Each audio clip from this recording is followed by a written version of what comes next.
Welcome to this step-by-step guide on installing and setting up ValveLink Solo User and Permission.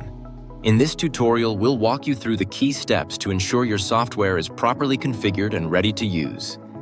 After installing ValveLink, launch the application. Your user ID should appear as Administrator Read-Only in the top right corner, indicating successful installation. To configure ValveLink, go to the Customize ValveLink menu in the top navigation bar. In the Customize ValveLink dropdown, click Users and Groups.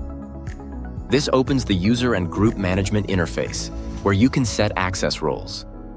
In the Users and Groups window, click the Add button at the bottom left. Then click Advanced to open more search options for adding a new user. A new window will appear.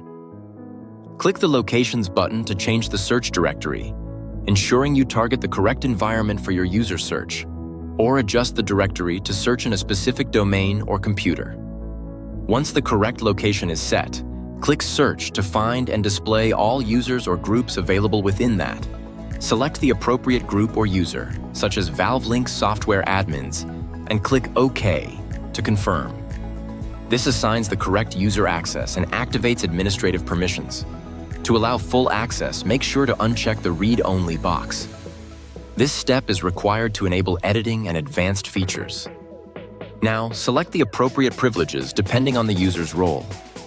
You can enable actions such as calibrating, configuring, running diagnostics, or editing database tags. You've now completed the Solo User and Permission tutorial. Thank you for following this guide.